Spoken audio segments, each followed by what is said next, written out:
Makakabutan natin to. Sniper na to. Malaki gulong eh.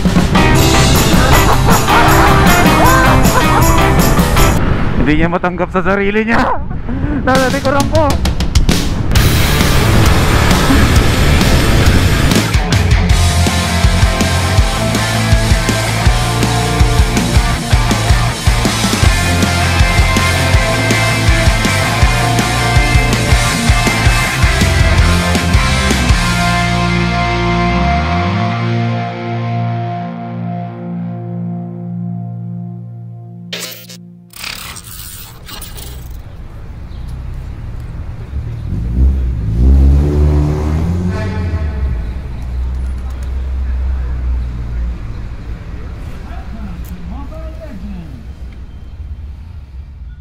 Good morning mga first timers, kumusta kayo dyan? Ganyan ang view ng isang GoPro na nilagay sa pinagpatong-patong na gulong. O, diba? Ito ang gulong na gagamitin natin sa Philippine Loop, sa mga hampas loopers yan. Safe na tayo sa gulong. Good morning! Today ay magbablog tayo, another episode ng pagpa-prepare ko sa Philippine Loop ng hampas loopers. At tulad ng vlog ko kahapon or kanina, baka mamaya ko ito i-upload eh, mag-double upload tayo. Tulad yung nasabi ko sa huling vlog ko, is ginagamit ko palagi si Spike ngayon para i-check na habang may 2 weeks pa kami, kasi anong date na ngayon, konting tulog na lang, mabibilang na sa kamay yung pag-jump off namin. Saan ba yung ano ko? Yung hinahanap ko. Sabi ko, gagamitin ko si Spike para lumabas kung ano man pwedeng ayunin sa kanya. Yun nga, pudpud na yung brake pads niya. Kumakaskas na yung preno sa disc brake. Eh para may iwasan. Hindi ko lang alam kung bukas ang GTR Speedtech ngayon. Titignan ko. Baka kasi kumayas na kumayas. Eh talagang hindi na ako nagpipreno ngayon sa harapan kasi iba na yung tunog. So ibig sabihin, pud na, bakal to bakal na ang nangyayari. So, nagluluto lang ako ng lunch ko. Nag-slow cook lang ako dito ng isang chicken. Yan ang kakainin ko. Tanghalian ko yan. Walang kanin.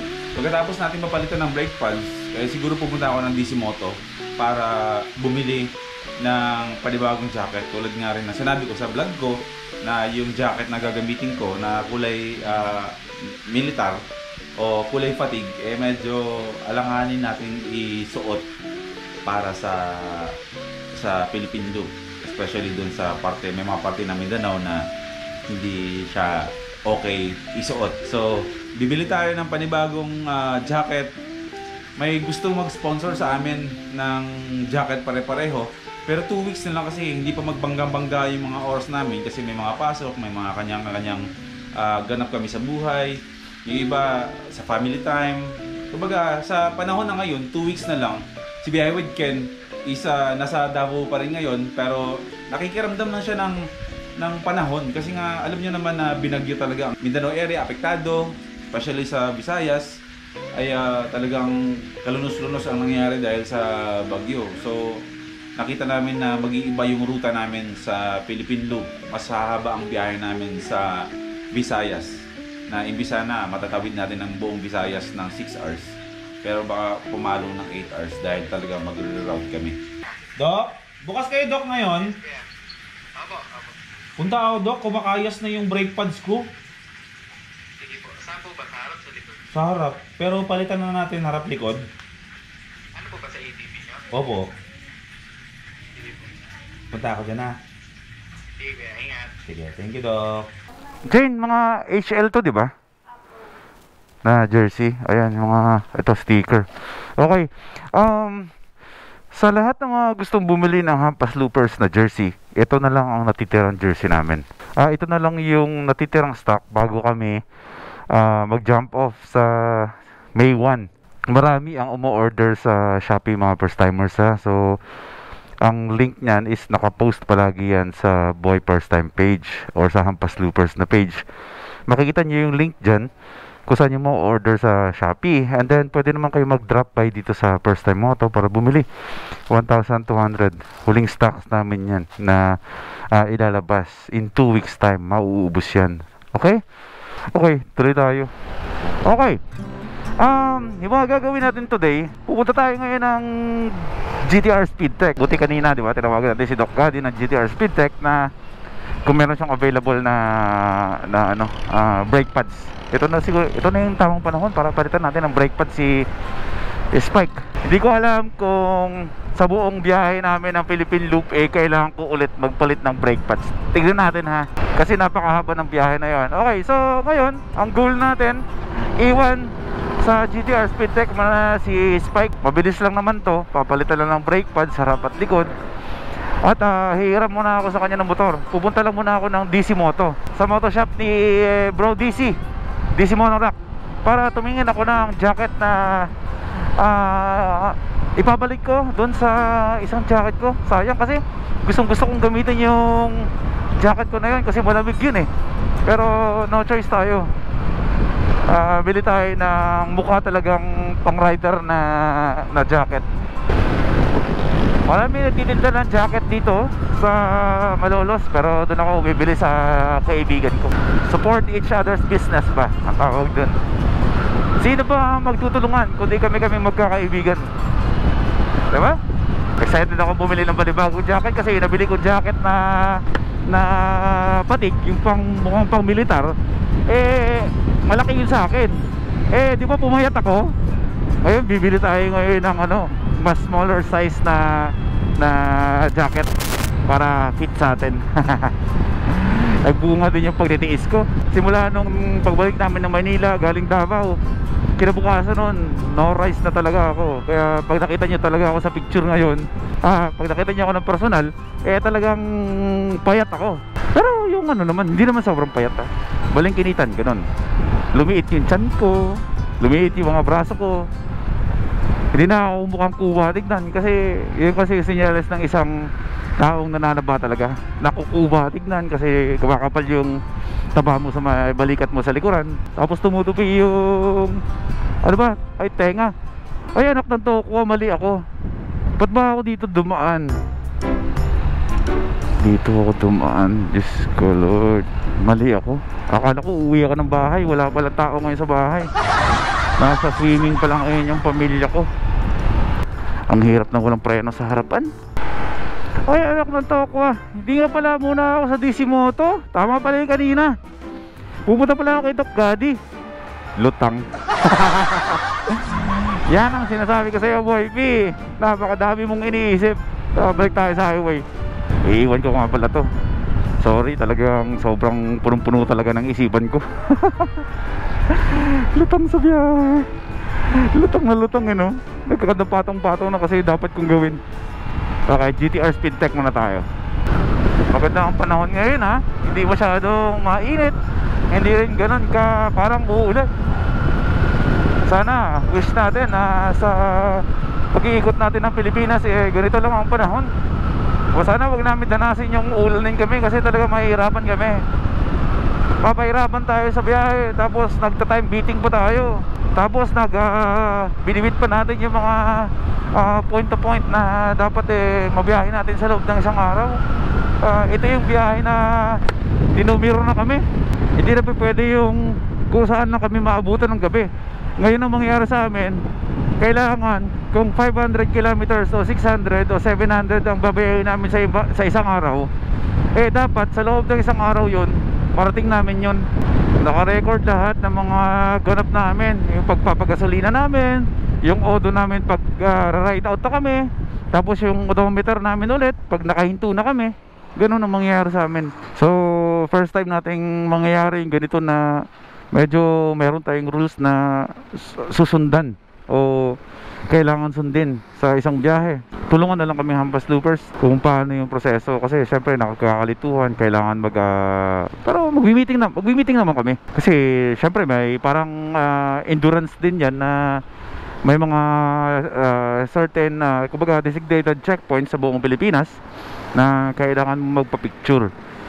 Kailangan mong i-record yung kilometrahe mo. Kailangan mo magpa-picture sa lugar na meron kang katunayan na napunta ka nga o nadaan dun. Checkpoint, kunwari munisipyo ng isang lugar, kailangan natin magpa-picture kasi once kasi natapos ang Philippine Loop is i-file natin yan, i-collect natin, at kung tayo ay nagkulang sa mga requirements ng biyahe ay madi-disqualify tayo. So kailangan namin maging masinop sa mga resibo ng pinaggasolinahan namin at sa mga pictures na dapat wala kaming makaligtaan. Kasi masasayang lahat ng mga pagod na ginawa namin. Mahaba kasi ng biyahe. Isa 5,800 yun. Kasi dapat 5,400 lang yun eh. Marami pa kami dadaanan. Mayroon pa kami pinapadaanan.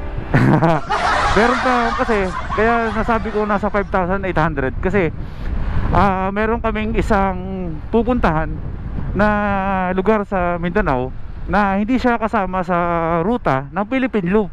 Pero kapag yun dinaanan namin sa awarding ng Philippine Looper sa December, dalawang plaque ang matatanggap namin each sa Hampas Loopers. Pwede naman sana kaming bumiyahe as a group, pero syempre mas maganda yung may mga kanya-kanya kami mga plaque na hawak kaysa Hampas Loopers tapos isang plaque lang, ganun. Anong gagawin namin dun?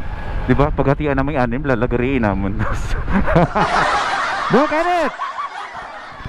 Kamusta? Good morning, Doc. Nakayas na siya eh. Bakit nandiyan lagi yung motor na yan? Hanggang ngayon hindi pa lumalabas yan? Si JL nangyari niya, di ba? Andiyan ba siya? JL! Tambay na ng GTR Speedtech yung motor mo. Ito yung motor, nasa kondisyon. Yung pag-iisip ng rider, hindi mo pakali. Sila. Oy, si JL Gan. Ito yung mga kasama ko dati sa fixed gear. Si Master Truck, yan eh, truck stand eh. Ayos yun ah. Modus yan bro, nagre-reset ka ng Odo. Ayaw gumana nung Odo ko. Nire-repair mo na lang. Mahal kasi yung gantong gauge eh. 3.5. Wala pang bili. Kaya ginagawa mo na. Wala ka pabili, benta ng motor. Walang mahilig ka lang tayo mga likod. So hindi na natin papalitan Dok yung likod. Goods pa yun. Sige, papalitan muna natin yan. Sa dami ba naman ng binahe na yan eh, no? Pero sabi ni Doc, goods pa yung likuran ko. Doc, mamaya pa naman yan, no? Pera mo na ako motor. Ito na lang, o sige. May bibilin lang ako doon. Sige, Kuya Doc, thank you. Aerox Gaming muna tayo ngayon, version 2. Alis muna tayo para payapa magtrabaho si Doc. Pasaway kasi ako, maganda ako lagi. Wala akong ginawa, hindi mag-video-video eh. Nakakastorbo ko eh. Siran tayo at hindi natin motor ito. Pero malakas na motor na to, mga first timers. Silent killer ito. Okay, diretso tayo ngayon sa DC Moto sa Plaridel, sa may bypass lang banda, malapit lang yan. Pipili lang ako ng jacket na gagamitin doon. Oh, lakas sa busina. Ano kotse?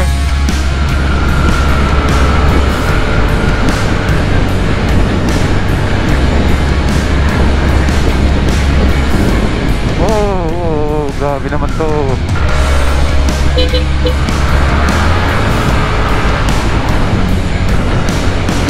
Napakasarap.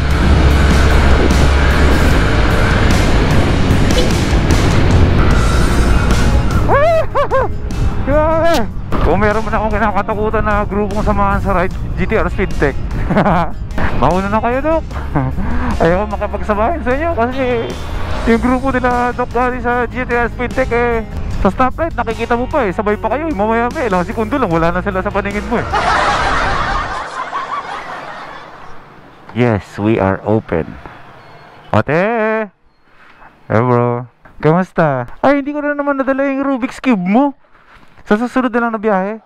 Ah, sige. Pabili ako jacket. Yung hindi pang militar. Kumine. Ito, basta ano lang. I-GG cash doon ni Prisha sa'yo, ha? Apa. Friend ba kayo sa Facebook? Apa. Ayun, message natin siya mamaya. Pumayat ba ako? Hindi ko nga po nakita na. O, diba? Effective, pumayat ako. Tignan nga natin dito. Ayun ako, oh. Diba? Bumagsak yung dito ko. Tapos yung mga braso ko lumiit na. Oh, tignan pag nakatagilid ako, tignan niyo wala na ganong nakaumbo. Yes, JC. Sana all. Hindi, joke lang. Pipili tayo ng ating gagamiting jacket. Lahat naman to bro, may mga... Ano pa mo bro? Andre, ikaw sa DC Factory ka dati? Bago dito. Okay. Nakatrupa pa ng damit oh. Legit ba yan, bro? Hindi.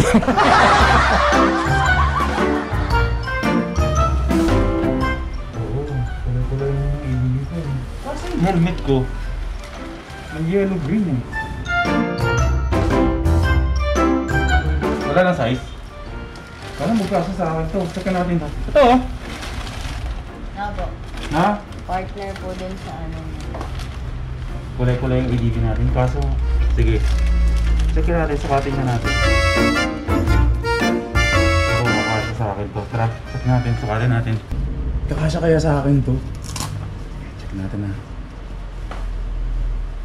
Kulay blue yung... Sige, maganda yan. Colorful tayo sa, ano, sa biyahe. Kulay na kulay ni Spike ah. Benkia. Magkasya ka please. Large to eh, di ba may XL nito ah? Pero sana magkasya to. Yan lang po sa defense niya. Ala, mukhang magkakasya. Ay! Kumayat talaga ako.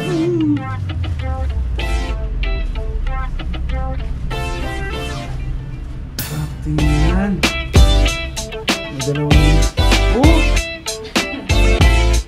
Kung sabihin mo kung naka-umbok, hindi masyado naka-umbok no. Mataba ako nung nasa Davao tayo eh. Boom! Boom! Boom!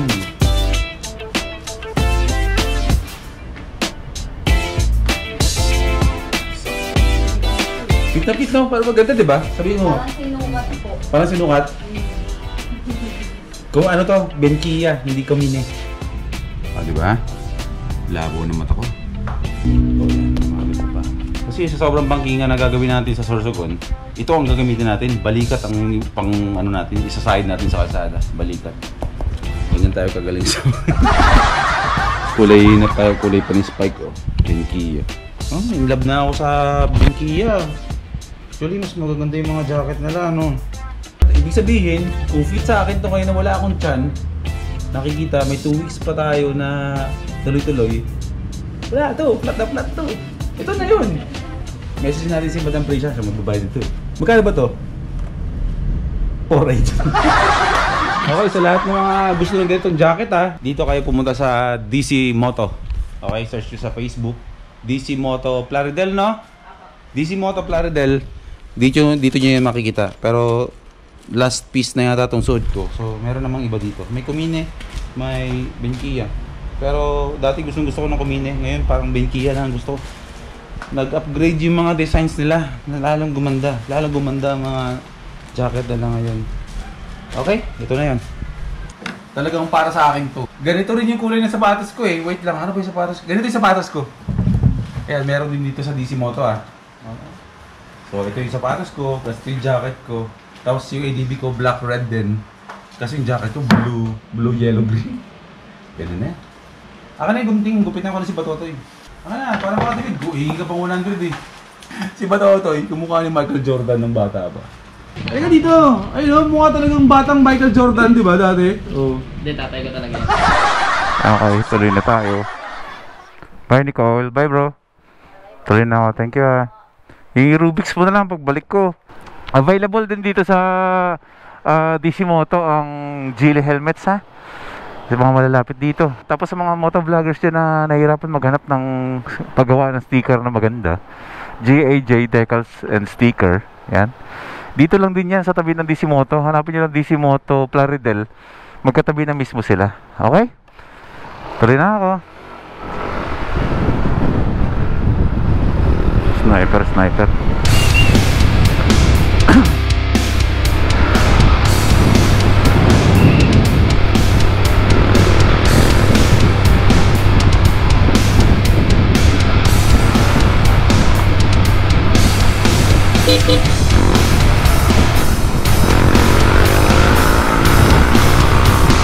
Makakabutan natin to. Sniper na to. Malaki gulong eh.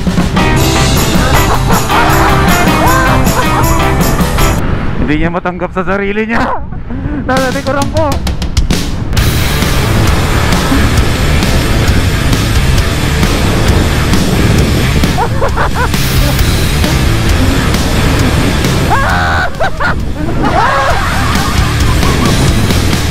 Sorry, dito na ako kakaliwa.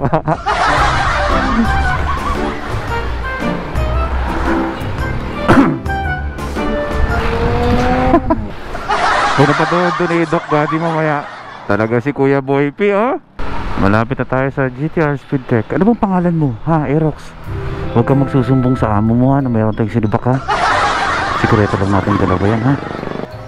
Okay. Promise ka sa akin, ha. Huwag kang magsusumbong kay Doc Buddy yan. Pinagagawa natin sa kalsada, ha.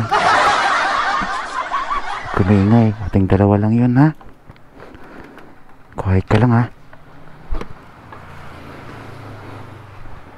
Tira ulo. May brake pad ka ba dyan? Extra? Panglikod. Panglikod. Ayun pala eh. Brand new. Baka pwedeng ano, bibilin na lang namin. Eh, gagamitin sa ano eh, Philippine Loop eh. Sa lukuyang nililinis ni Doc. Meron ditong nahanap kami na pansamantalang gagamitin natin na brake pad sa harap. Sa kaibigan ni Bro JL. Shopee Racing 130 lang. So pansamantala, ito muna yung gagamitin natin. Pero kailangan ko pa magbaon ng isang set na kung titignan ko kung meron sa Honda or pag wala talaga. Kasi Sabado ngayon, sarado yata yung Honda eh. Kung Lunes or Martes, pupunta tayo ng 10th Avenue, bili tayo doon. Bro, ano ba maganda bro? Honda mismo o yung mga racing boy? May racing ko eh. Mas matibay si after. Kasi maupod yung Honda. Ayun, sige. Monday or Tuesday ay punta ako ng 10th Avenue. Bili tayo ng isang extrang belt kasi kailangan natin yun at isang backup na. Pero ito na rin gagamitin ko sa loop. Ito na rin. Pudpurin ko muna to, no? Basta magdala ako ng isa pang set na backup pamalit. Okay. Yung harapan kasi natin, ito na yung harapan. Ayun, oh, kintob na, oh. Kumakaskas na siya sa disc brake talaga eh. So pud na to. Mas malakas kasi ang promeno sa harapan talaga eh. Tapos yung likuran natin, medyo pwede pa, makapal pa. Pwede pa. Pero papalitan natin to. May isang available daw, yun kung pumayag siyang ibenta yung isang ganito ng kaibigan ni JL. Laway ko, yung kaibigan ni JL. Ito muna, basta magdala tayo. Ito na yun, dadala tayo ng isang ano pa, isang set na backup na brake pads saka isang extra belt. Yan yung mga baon natin.